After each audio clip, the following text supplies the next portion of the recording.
Good morning, dear student.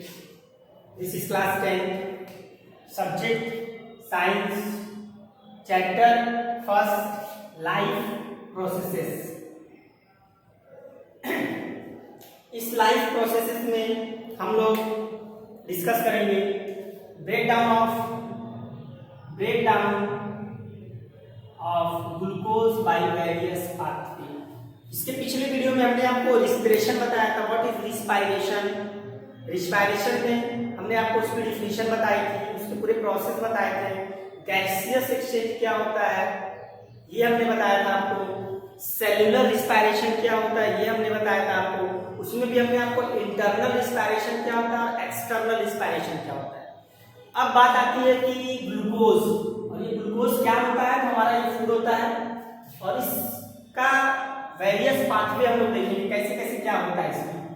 तो सबसे पहले ये जो ग्लूकोज हमारा होता है, ग्लूकोज का फार्मूला क्या होता है, तो आपको पहले फार्मूला पता होना चाहिए। ग्लूकोज होता है C6H12O6, ये हमारा फूड ही होता है। तो ग्लूकोज का फार्मूला में याद रखना है, ये क्या होता है C6H12O6, ये हमारा क्या है ग्लूकोज का फार्मूला। अब इस ग्लूकोज का क्या होता है, सबसे पहले ब्रेक डाउन होता है। 6 कार्बन मॉलिक्यूल जो हमारे ये दिख रहे हैं, कार्बन के मॉलिक्यूल्स कितने हैं, 6 हैं। और ये ब्रेक डाउन होता है किसमें, पाइरुवेट प्लस एनर्जी। और पाइरुवेट क्या है, ये 3 कार्बन है। मतलब कहने का मतलब है ये 6 कार्बन का ब्रेक डाउन होता है। फर्स्ट स्टेप में क्या होता है, 6 कार्बन का ब्रेक डाउन होता है, वो कितने कार्बन में, 3 कार्बन में। और हमें पाइरुवेट का फार्मूला पता होना चाहिए C3, इसका जो फार्मूला आपका होता है पाइरुवेट का C3H5OH। तो हमें पाइरुवेट का फार्मूला याद होना चाहिए। पाइरुवेट का क्या फार्मूला होता है, C3H5OH। और ग्लूकोज का फार्मूला क्या होता है, C6H12O6। ये 6 कार्बन मॉलिक्यूल्स फर्स्ट स्टेप में ब्रेक डाउन होता है। कितने कार्बन मॉलिक्यूल्स में, 3 कार्बन मॉलिक्यूल्स। मतलब यहाँ 6 कार्बन मॉलिक्यूल्स हैं और यहाँ कितने कार्बन मॉलिक्यूल्स हो गए, 3 कार्बन मॉलिक्यूल्स हो गए। तो सबसे पहला स्टेप है कि ग्लूकोज ब्रेक डाउन होता है किसमें, पाइरुवेट प्लस एनर्जी में। और ये 6 मॉलिक्यूल्स किसमें ब्रेक डाउन हो जाते हैं, 3 मॉलिक्यूल्स में। उसके बाद पाइरुवेट्स कन्वर्ट किसमें होता है, तो इन द अब्सेंस ऑफ ऑक्सीजन,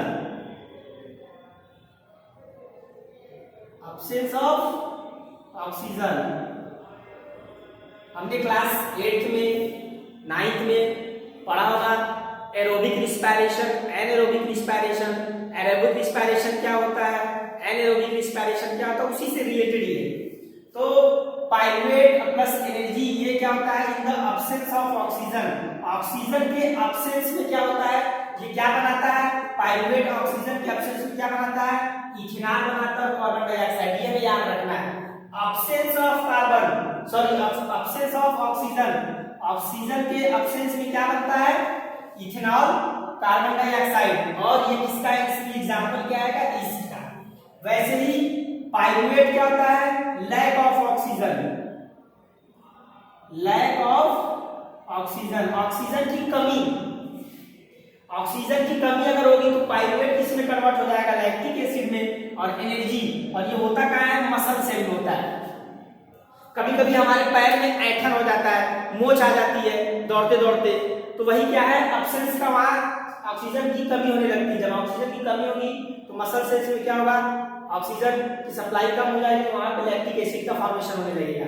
तो आपको यहाँ से याद रखना है, pyruvate in the absence of oxygen, oxygen के अब्सेंस में क्या बनाता है, ethanol, carbon dioxide. Example is pyruvate lack of oxygen के प्रेजेंस में क्या बनाता है, लैक्टिक एसिड और एनर्जी बनाता है। इसका एग्जांपल क्या, मसल सेल्स। और इसमें क्या है, प्रेजेंस ऑफ ऑक्सीजन,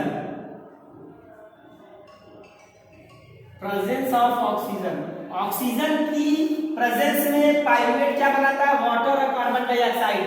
और ये किसमें होता है, ह्यूमन बींग्स में होता है, जो हम नॉर्मली सेलुलर रिस्पायरेशन करते हैं। ये आपको याद होना चाहिए प्रोसेस कि ग्लूकोज का ब्रेक डाउन होता है पाइरुवेट एसिड में plus energy 6 molecules break down हो जाता है कितने 3 मॉलिक्यूल्स। तो यहाँ 6 कार्बन है, यहाँ 3 कार्बन हो गए। अब पाइरुवेट में भी 3 प्रोसेस है।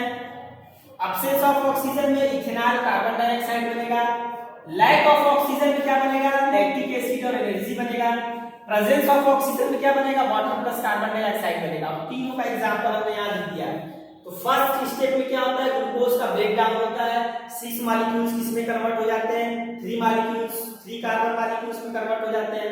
और ये होता कहाँ है, सबसे बड़ी चीज ये होता कहाँ है कि इसका जो साइट होता है वो क्या है साइटोप्लाज्म है। तो ये जो ग्लूकोज का पूरा प्रोसेस चल रहा है वो कहाँ होगा साइटोप्लाज्म में। तो ये अगर आपसे क्वेश्चन पूछा जाता है कि ये जो ग्लूकोज का ब्रेक डाउन होता है पाइरुवेट में या जो ग्लूकोज का वेरियस पाथवे है वो होता क्या है उसका साइट क्या है तो साइटोप्लाज्म उसका साइट है। अब पाइरुवेट कन्वर्ट हो जाता है किसमें इथेनॉल।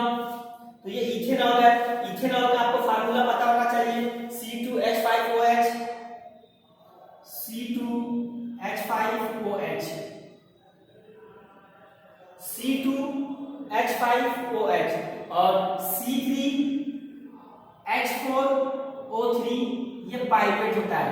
ये मिस्टेक हो गया था हमारा C3H4O3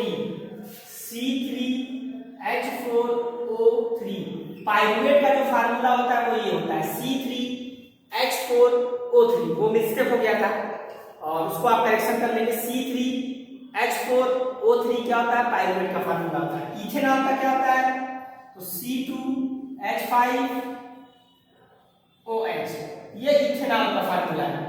तो इथेनॉल पता चल गया कैसे बनता है पाइरुवेट कन्वर्ट हो जाता है किसमें इथेनॉल में और कार्बन डाइऑक्साइड में और क्या बनाता है ये एग्जांपल में ईस्ट आता है और ड्यूरिंग फर्मेंटेशन ये फर्मेंटेशन हम प्रोसेस पढ़े होंगे और यही पूरा प्रोसेस क्या कहलाता है एनारोबिक रिस्पायरेशन कहलाता है। इसी को हम लोग एक और नाम से जानते हैं अब्सेंस ऑफ ऑक्सीजन में अगर इथेनॉल और कार्बन डाइऑक्साइड बन रहा है तो इसको हम लोग बोलते हैं एनारोबिक रिस्पायरेशन और ये प्रेजेंस ऑफ ऑक्सीजन में अगर हो रहा है तो इसको बोलते हैं एरोबिक रिस्पायरेशन। तो हमें याद रखना है इन द अब्सेंस ऑफ ऑक्सीजन में पाइरुवेट कन्वर्ट होता है अगर इथेनॉल प्लस कार्बन डाइऑक्साइड में तो उसको बोलते हैं एनारोबिक रिस्पायरेशन और अगर पाइरुवेट कन्वर्ट हो जाता है इसमें water plus carbon dioxide in the presence of oxygen में तो वहां पे क्या बोलते हैं एरोबिक रिस्पायरेशन। तो ये हमें यहाँ याद रखना है। नेक्स्ट वीडियो में हम आपको कुछ और पॉइंट्स डिस्कस करेंगे इसी से रिलेटेड और आप अच्छे तरीके से पढ़ते चलिए। कहीं भी किसी भी पॉइंट्स में अगर प्रॉब्लम क्रिएट हो रही है आप विद्यालय पे कंसल्ट करिए, आपके जो भी डाउट्स होंगे जो भी प्रॉब्लम होंगे उनको सॉल्व किया जाएगा। I hope you must have understood. Thank you.